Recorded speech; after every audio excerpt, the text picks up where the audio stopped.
समझ लीजिए कि आपको अपना एक काम है, वो आपको अपनी इंक्रीमेंट की मीटिंग में प्रेजेंट करना है।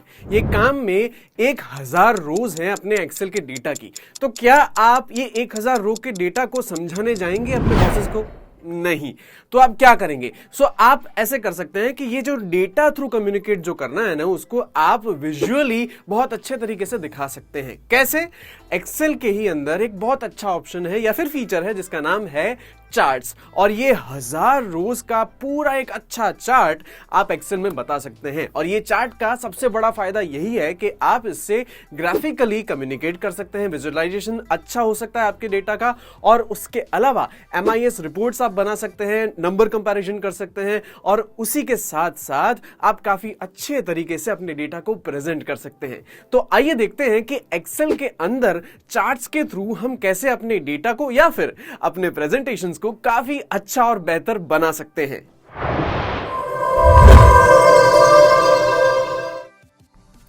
हेलो फ्रेंड्स, लर्न की एक्सेल सीरीज में अभी तक हम एक्सेल के अलग अलग फंक्शनैलिटीज़ देख चुके हैं, पर कभी कभी सिर्फ डाटा ही काफ़ी नहीं होता है। आपका डाटा कभी कभी बोरिंग हो सकता है या वो इतनी आसानी से सबको समझ में नहीं आता। इस केस में अगर हमको अपनी शीट को और एक इफ़ेक्टिव लुक देना है तो हम उसके लिए यूज़ करते हैं चार्ट्स, या फिर आसानी से किसी भी चीज़ को कंपेयर करना हो या किसी भी चीज़ का कम या ज़्यादा देखना हो तो उसके लिए हम यूज़ करते हैं चार्ट्स। चार्ट्स ऐड करने के लिए हमारा सबसे सिंपल तरीका है, सबसे पहले हम एक डाटा को सेलेक्ट कर लें। उसके बाद कीबोर्ड के ऊपर हम अल्टर और F1 को प्रेस करेंगे। जैसे ही मैं अल्टर और F1 को प्रेस करता हूँ, एक चार्ट यहाँ पर इंसर्ट हो गया। जो भी डाटा मेरा सेलेक्टेड है और उसकी जो भी वैल्यूज़ है उसके वर्सेस यहाँ पर एक चार्ट इंसर्ट हो गया। जैसे ही चार्ट इंसर्ट होता है उसी के साथ आप देख सकते हैं मेरा रिबन सेक्शन में भी एक चीज़ ऐड हो जाती है जिसका नाम है चार्ट टूल्स।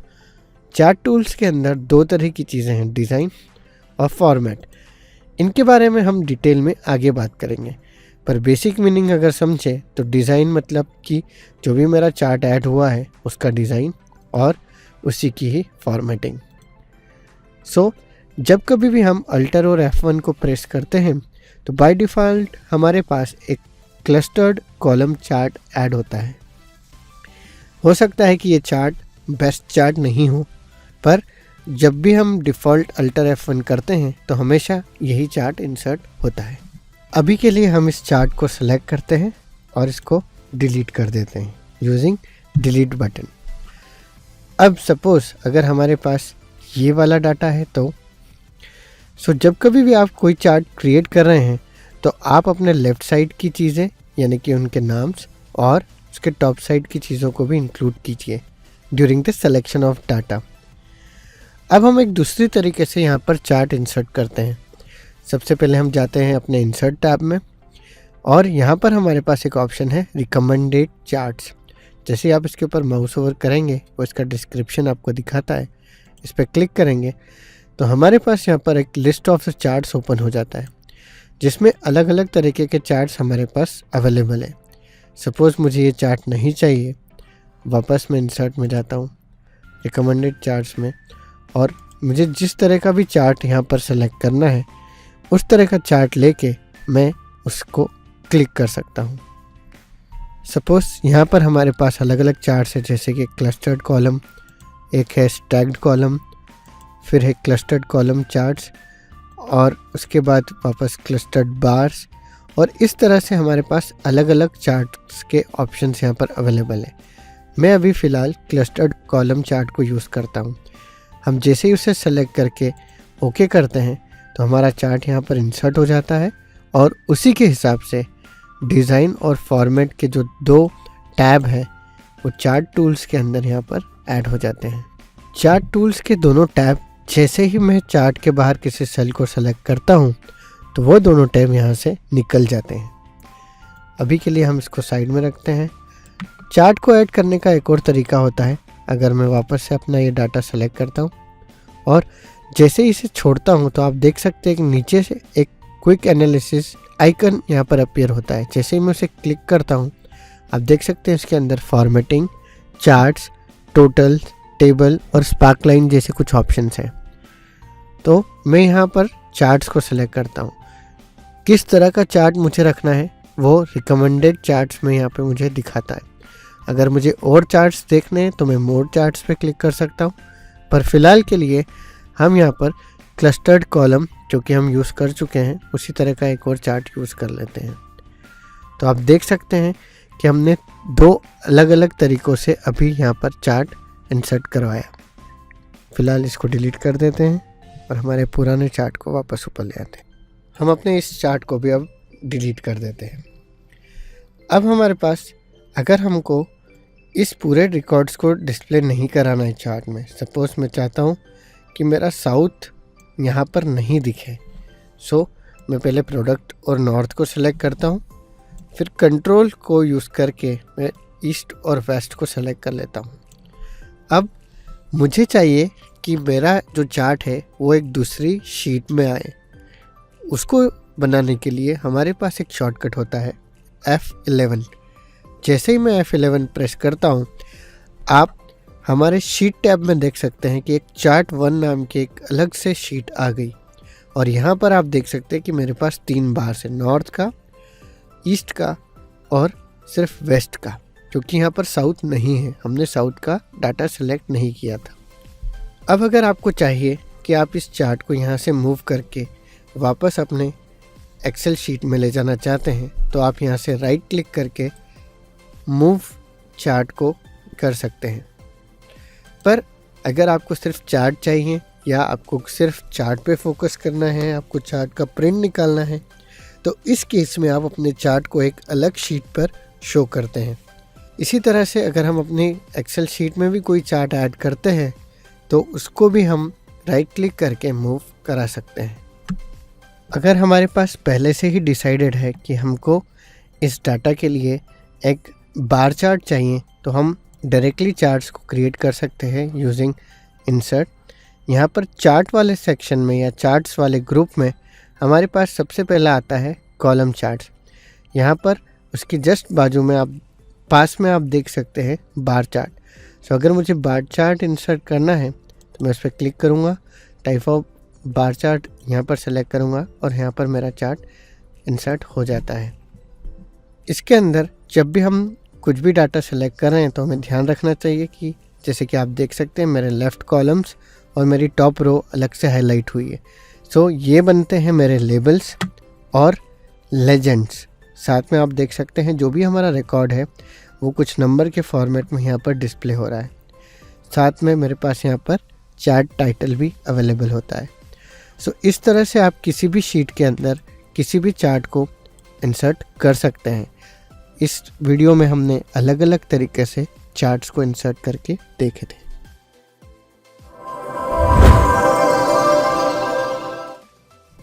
हेलो फ्रेंड्स, हमने देखा कि किसी भी शीट में चार्ट कैसे ऐड करते हैं। अभी हमारे पास यहाँ पर एक शीट ओपन है जिसका नाम है टाइप्स ऑफ चार्ट। अभी मैं यहाँ पर अपने डाटा को सिलेक्ट करता हूँ और यहाँ पर एक चार्ट इंसर्ट करता हूँ। सो उसके लिए हम जाते हैं इंसर्ट में और यहाँ पर हमारे पास रिकमेंडेड चार्ट्स का ऑप्शन है। पर अगर मुझे शॉर्टकट से क्रिएट करना है तो मैं दबाता हूँ अल्टर और F1। तो आप देख सकते हैं कि यहाँ पर एक चार्ट इंसर्ट हो गया। जैसे ही चार्ट इंसर्ट होता है तो उसके बाद चार्ट टूल्स के अंदर हमारे पास 2 ऑप्शन होते हैं, डिज़ाइन और फॉर्मेट। डिज़ाइन वाले ऑप्शन के अंदर हमारे पास एक ऑप्शन है चेंज चार्ट टाइप। जैसे ही मैं उसे सेलेक्ट करता हूँ तो आप देख सकते हैं यहाँ पर हमारे पास अलग अलग तरह के कई सारे चार्ट्स अवेलेबल हैं। हमारे पास यहाँ पे है लाइन चार्ट्स, कुछ पाई चार्ट्स, बार चार्ट्स, एरियल चार्ट्स और ऐसे कई सारे चार्ट्स हमारे पास यहाँ पर अवेलेबल हैं। सो फिलहाल के लिए हम यहाँ पर अप्लाई करते हैं हमारे कॉलम चार्ट्स का क्लस्टर्ड कॉलम चार्ट्स। यहाँ पर हमारा कस्टम कॉलम चार्ट ऐड हो गया। इसके बाद हमारे पास कुछ और ऑप्शंस होते हैं, जैसे कि हम देख रहे हैं स्क्रीन पर स्विच रो एंड कॉलम। तो जैसे मैं इसे क्लिक करता हूँ तो अब हमारा जो भी डाटा नीचे पहले आ रहा था वो था पहले, कंट्रोल Z करके देखते हैं, पहले वो आ रहे थे मंथ्स। और जैसे ही मैं कंट्रोल वाई करके या जैसे ही मैंने स्विच रो टू कॉलम किया तो आप देख सकते हैं हमारे पास अब आ गए नीचे रीजन्स, और हर एक रीजन के हिसाब से हमारे मंथ के जितने भी बार्स थे वो यहाँ पर कॉलम चार्ट में ऐड हो गए। कभी कभी आपको दोनों चार्ट रखना है तो चलो कंट्रोल Z करते हैं। इस चार्ट का अगर डुप्लीकेट चार्ट बनाना है तो मैं सीधा कंट्रोल और D प्रेस करता हूँ। जैसे ही कंट्रोल और D प्रेस करता हूँ मेरे पास इस चार्ट की एक और कॉपी क्रिएट हो जाती है। अब मुझे इसको अपने मंथ वाले फॉर्मेट में रखना है तो मैं इसे यहाँ पर स्विच रो और कॉलम कर देता हूँ। तो आप देख सकते हैं हमारे पास यहाँ पर दोनों ऑप्शंस आ गए और दोनों यहाँ पर विजिबल भी हैं। अब अगर सपोज़ आपको इस चार्ट का टाइप चेंज करना है तो यहाँ पर हमारे पास एक बटन होता है चेंज चार्ट टाइप। सो अब मुझे उस चार्ट को उस टाइप से नहीं रख के मुझे सपोज़ उसको पाई चार्ट बनाना है या मैं उसको एक बार चार्ट बनाना चाहता हूँ तो मैं उसे सेलेक्ट करके ओके कर देता हूँ।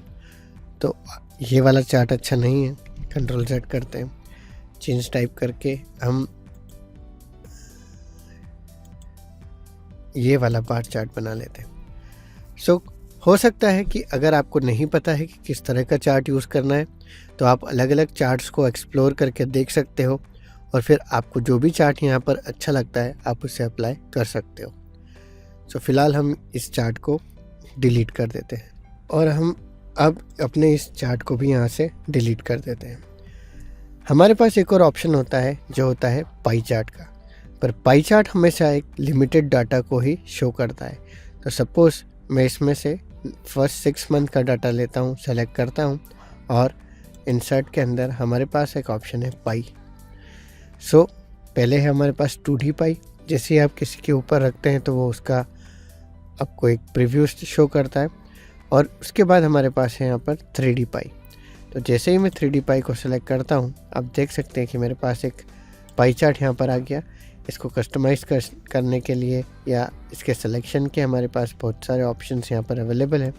सो पाई चार्ट हमेशा एक limited amount of data show करता है और इसके अंदर हमारे पास नीचे है इसके लेजेंड्स और ये हमें नॉर्थ के लिए दिखा रहा है अभी, क्योंकि हमने सिर्फ नॉर्थ को सिलेक्ट किया हुआ था। फिलहाल इस चार्ट को भी अब हम यहाँ से डिलीट कर देते हैं। अभी वापस से हम एक पाई चार्ट यहाँ पर इंसर्ट करके देखते हैं। अब हमारे इस पाई चार्ट में सपोज़ मैं यहाँ पर जनवरी की वैल्यू को चेंज करके -354 कर देता हूँ। जब मैं इसे -354 करता हूँ तो यहाँ पर वैल्यू तो -354 हो गई, पर इस पाई चार्ट में कोई भी चेंजेस नहीं आया। तो बेसिकली पाई चार्ट उतने इफ़ेक्टिव नहीं होते और 3D पाई चार्ट में कभी कभी हमको ऐसा लग सकता है कि इसकी वैल्यू और इसका लुक जो है वो एक दूसरे से डिफ़र करता है। सो यहाँ पर हमारे पास इंसर्ट के अंदर ऑप्शन है रिकमेंडेड चार्ट का और हम इसको ऑल चार्ट में जाके किसी दूसरे चार्ट से रिप्लेस कर सकते हैं। सो यहाँ पर हमारे पास नया चार्ट आ गया। आप पुराने को डिलीट कर सकते हैं या फिर चेंज चार्ट टाइप यूज़ करके, जैसे कि हमने पहले किया था, डिज़ाइन के अंदर चेंज चार्ट टाइप कर सकते हैं। तो यहाँ पर हमारे पास lot of numbers of options हैं फॉर चार्ट्स। सो आपको जिस भी तरह का चार्ट चाहिए या जो चार्ट आपको अपने हिसाब से यूज़ करने में अच्छा लगता है, जो आपके डाटा को ईजिली रिप्रेजेंट करता है, तो आप उस तरह का चार्ट यहाँ पर यूज़ कर सकते हैं।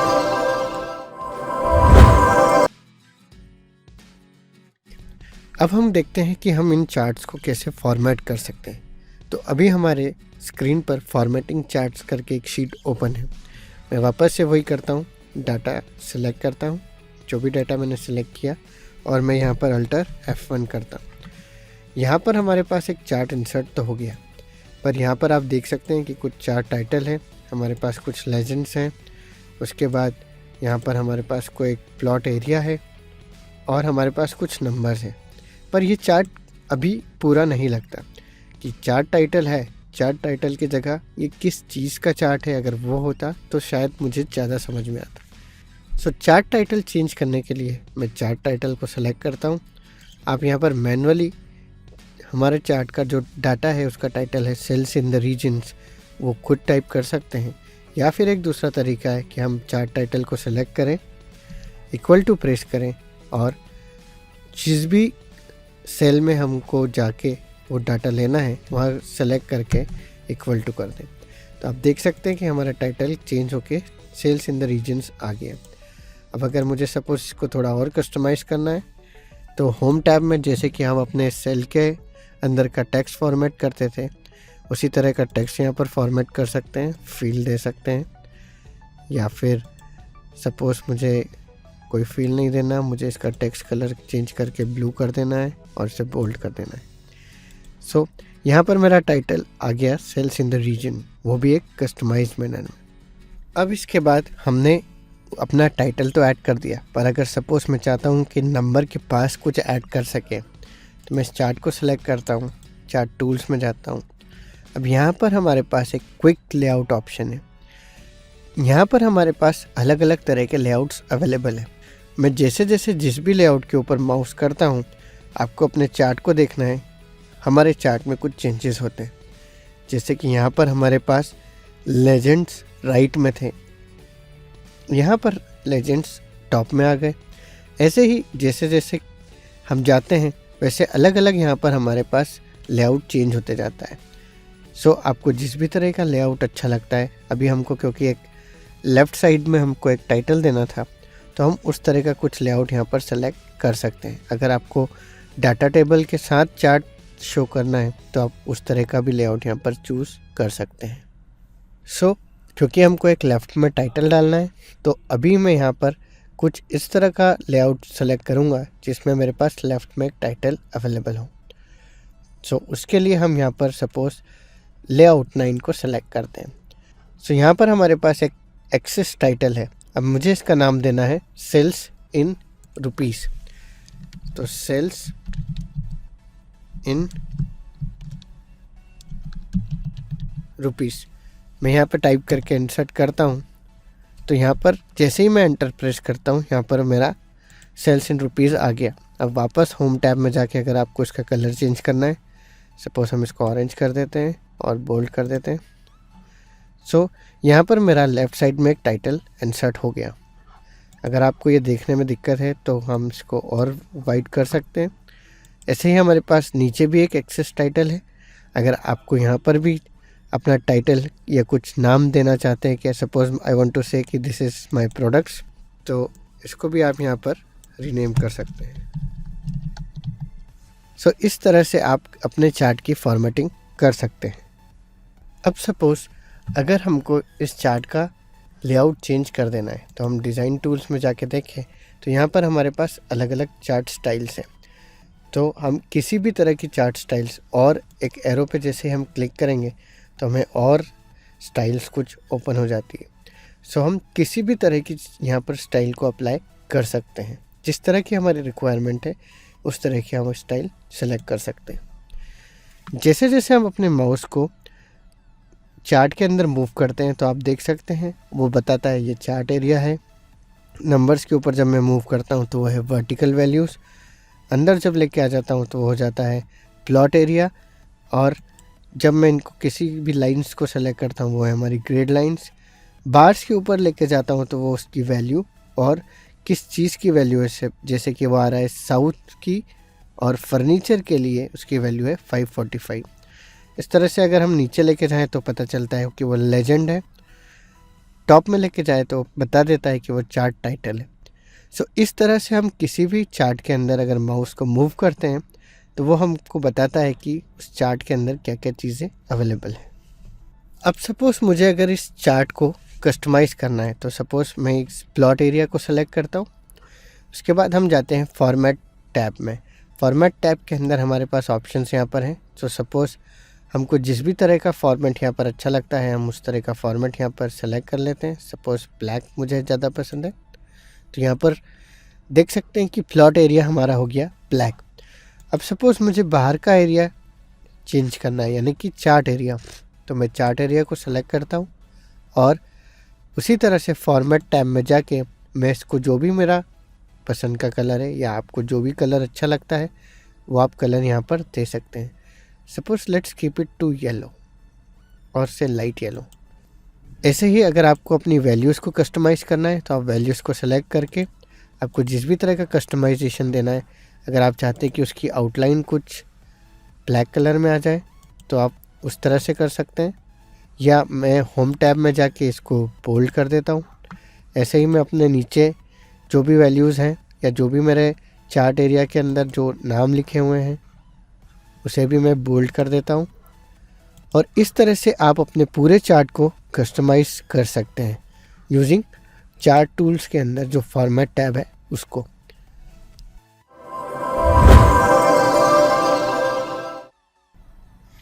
हेलो फ्रेंड्स, लर्न की एक्सेल सीरीज़ में अभी तक हमने देखा कि अगर हमारा कोई भी डाटा सिलेक्टेड है तो हम कैसे उसके लिए चार्ट क्रिएट कर सकते हैं। इस वीडियो में हम देखेंगे कि चार्ट के एलिमेंट्स क्या होते हैं और हम उन्हें कैसे एडिट या ऐड कर सकते हैं।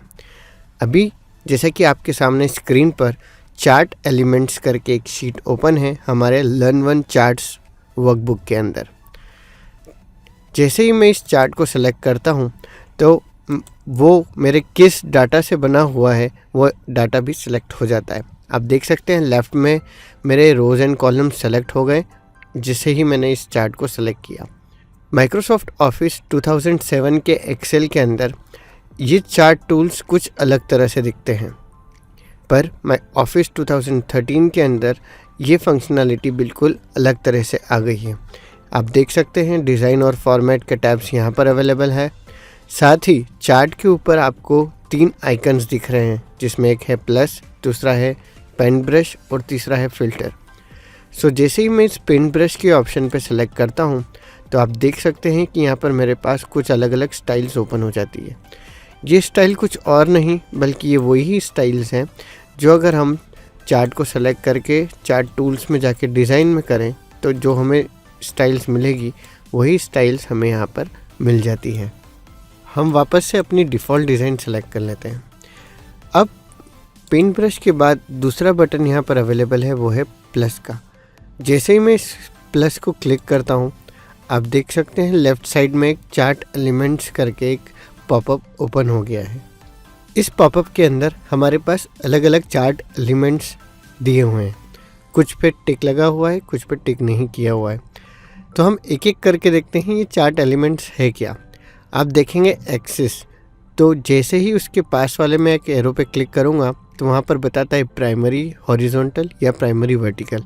हम किसी एक को अनचेक करेंगे। जैसे ही हम अनचेक करते हैं तो आप देख सकते हैं कि मेरा जो नॉर्थ साउथ ईस्ट वेस्ट जो था वो यहाँ से निकल जाता है।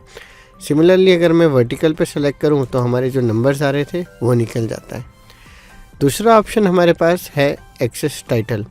अगर सपोज़ मेरे पास लेफ़्ट में जो भी नंबर्स आ रहे हैं मुझे उनको कुछ टेक्स्ट से डिनोट करना है तो मैं यहाँ पर एक्सेस टाइटल सेलेक्ट कर सकता हूँ। मोर ओवर इसके पास में भी एक एरो है, उस एरो में अगर मुझे सिर्फ हॉरिजॉन्टल टाइटल देना है या वर्टिकल टाइटल देना है मैं सिर्फ उसे यहाँ पर चेक कर सकता हूँ। अगर जैसे ही मैं उसे चेक करूँगा तो वो वहाँ पर आ जाएगा और फिर हम उस पर एक मीनिंगफुल टेक्स्ट यहाँ पर दे सकते हैं।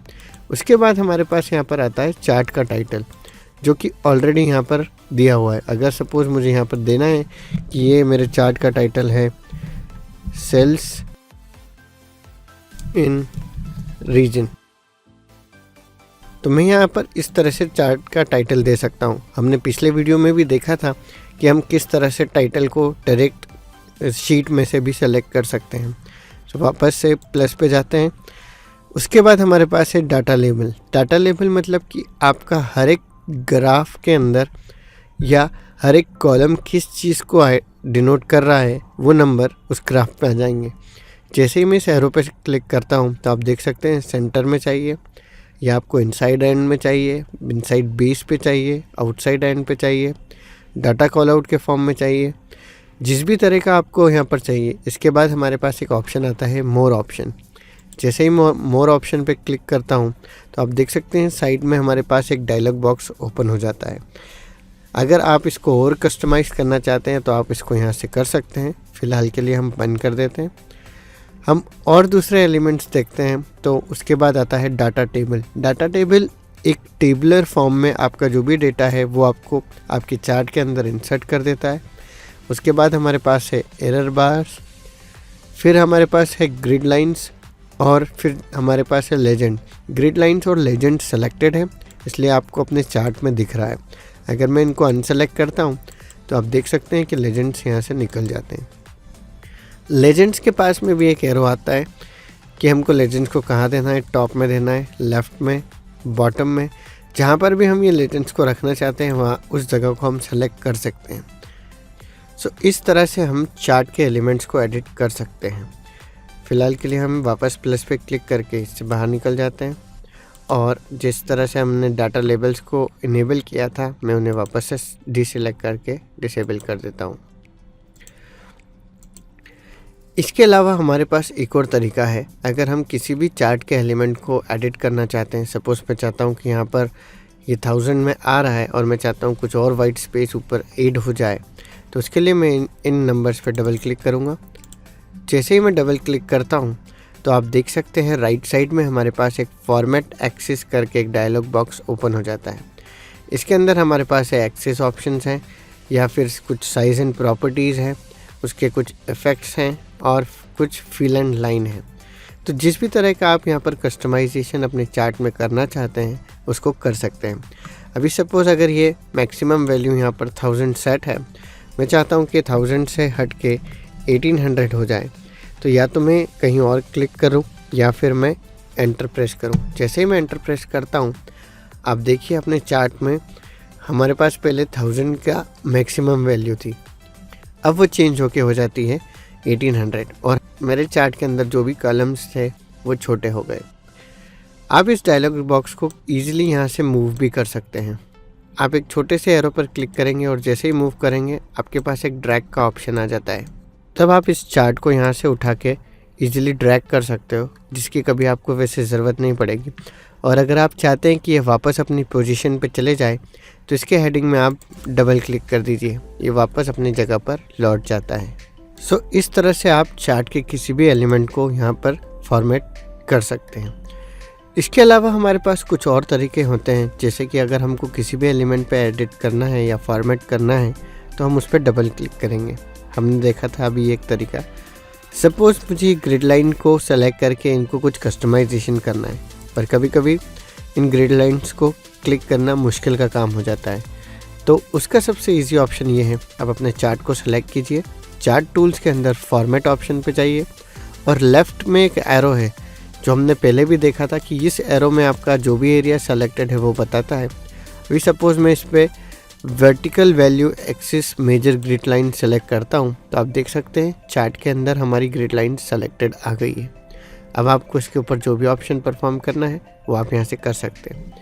तो इस तरह से आप अपने चार्ट के सारे एलिमेंट्स को फॉर्मेट कर सकते हैं, उनको एडिट कर सकते हैं या अपने तरीके से अपने कलर के हिसाब से कस्टमाइज कर सकते हैं।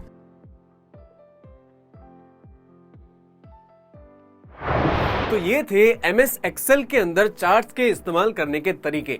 पर ये तो एक बड़े से यूनिवर्स का एक छोटा सा पार्टिकल है, क्योंकि एक्सेल के अंदर इससे अलावा भी बहुत सारे फीचर्स हैं।